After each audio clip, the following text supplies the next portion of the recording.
Olá pessoal, seja bem-vindo ao meu canal, às 5 da matina. Hoje nós vamos trabalhar o tema das casas astrológicas, começando pela primeira casa.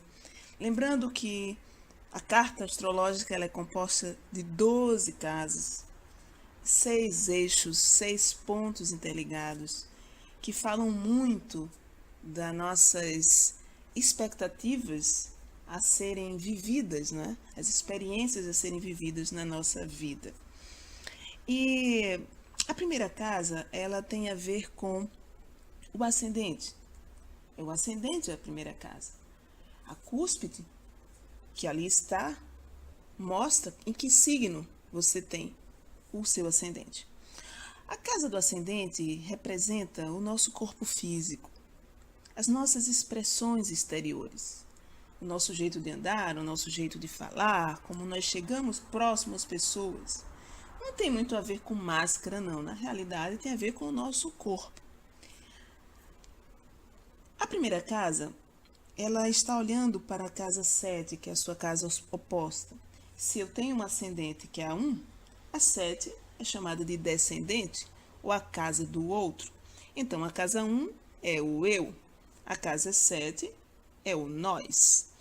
Então, o que a gente percebe é que essa primeira casa vai dizer qual é o título do filme da nossa vida.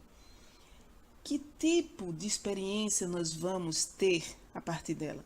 Porque é o ascendente que dita as regras da sequência das outras casas, não é? Então, é extremamente importante que você conheça o seu signo ascendente. Segundo ponto, que é muito importante, além de saber do signo, é saber quais os planetas que estão transitando nesta casa, caso haja planetas ali. Então, os signos são as energias que decoram cada casa, cada divisão, cada setor. E os astros ou planetas são os inquilinos e habitantes daquela casa, que vão se vestir da energia do signo para se expressar naquele setor. E aí nós vamos nos expressar com aquela força, com aquela personalidade, entende? Muito bem. A questão mais interessante é verificar, além disso, quais são os aspectos que a sua primeira casa faz em relação aos outros. Quais são os aspectos que a sua primeira casa faz em relação aos outros setores. Se você tem um planeta ali, 2, 3, 4, né? Em conjunção, fazendo quadratura, que é 90 graus, fazendo um órbita de 180 graus, que é uma oposição, fazendo um quincúrcio, que é 150 graus, que traz a energia do quincúrcio, traz ali um aprendizado que você... São energias discordantes que você precisa ali aprender com aquela lição, não é? O quincúrcio. A quadratura é um desafio que você tem que superar, né? A conjunção são planetas que estão juntos. Alguns astrólogos usam órbites de até 8 graus de distância, outros já usam até das esses aspectos. Eles trazem para a nossa carta astrológica a música que nós vamos tocar na nossa vida, os acordes, né? E é muito interessante porque, veja, a cada 24 horas, o Sol gira em torno do nosso espaço, né? O nosso espaço aí, e atravessa chamadas 4 direções cardeais, que está aparecendo aí na tela para você acompanhar comigo. Essas 4 direções cardeais, que é o Oriente, ou o Leste, né? O Sul, o Ocidente, ou Oeste, e o Norte. Agora, em conjunto com o Sol, também tem a posição dos planetas, que vão girar também cerca de 360 graus. Na nossa perspectiva, o tempo de um dia. Então, por isso que quando nós falamos do nosso Sol natal, não é o único ponto a ser observado. Porque esse Sol natal, a cada ano de vida, ele está andando um grau, né? Então, o Sol progredido significa o movimento que o Sol está fazendo dentro do próprio círculo do mapa. Entende? E aí a gente tem uma noção da movimentação que é feita, ou seja, a própria roda, o próprio mapa astral está se movimentando também. Compreende?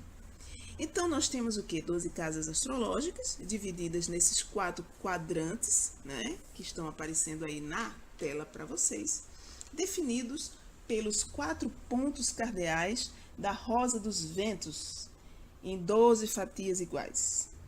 As casas, elas funcionam como um mostrador de um relógio e vão girando ali no sentido horário.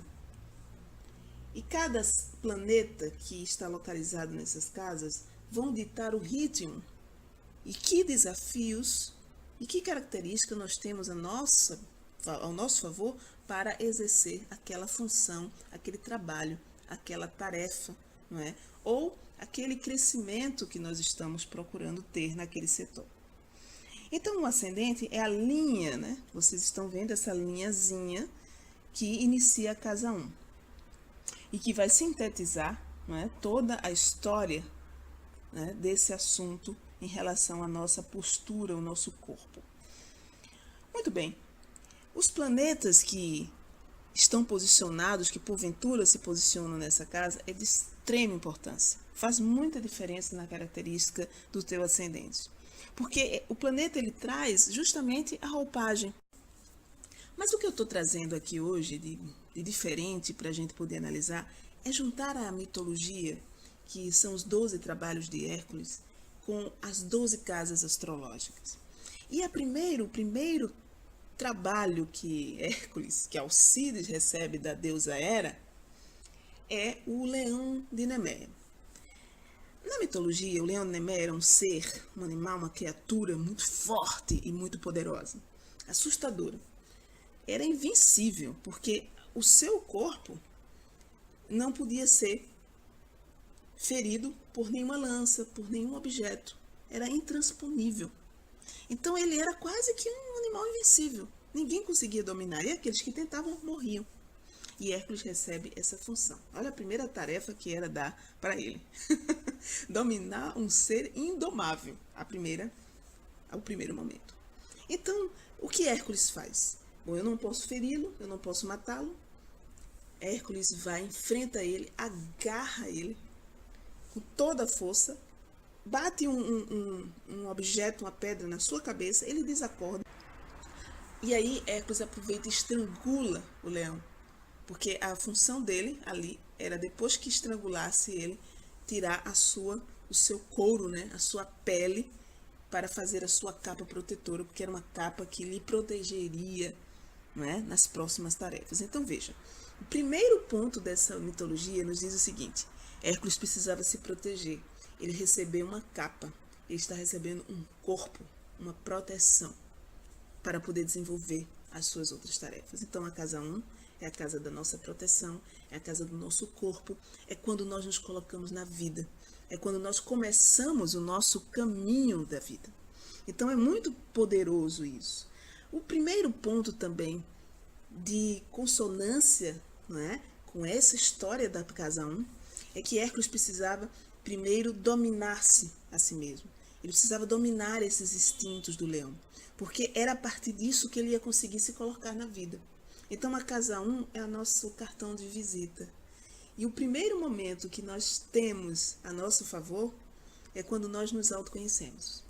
E aí nós aprendemos a trabalhar as nossas fraquezas, as nossas dificuldades, desenvolver as nossas potências, né? Corrigir aquilo que a gente pode, que está dentro da nossa medida também, para nos tornar pessoas mais sociáveis e também para atingir os nossos objetivos de vida.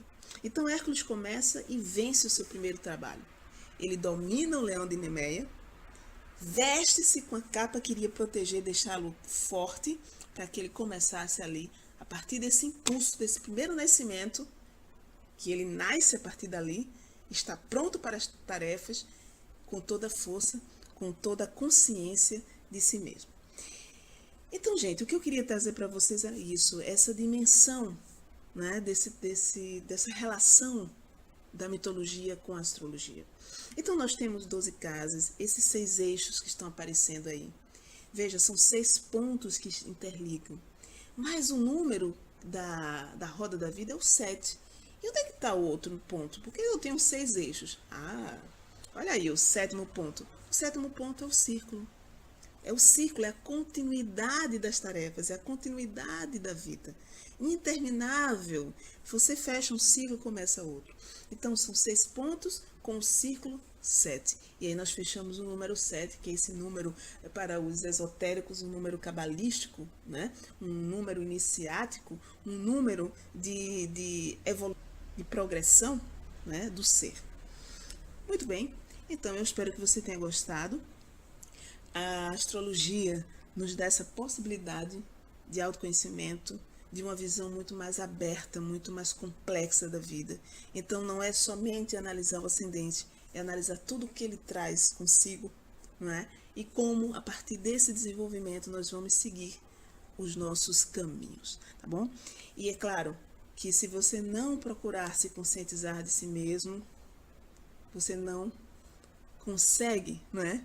Fazer as tarefas, ou seja, os 12 trabalhos, que são as nossas etapas, a nossa experiência de vida, o contato com as pessoas, os nossos romances, a nossa criatividade, desenvolver a nossa sexualidade, viver intensamente a nossa forma de ser, chegar ao nosso topo da montanha, ou simplesmente, ao fim, nos fundir com a energia pisciana da 12ª casa, que é encontrar-se consigo mesmo.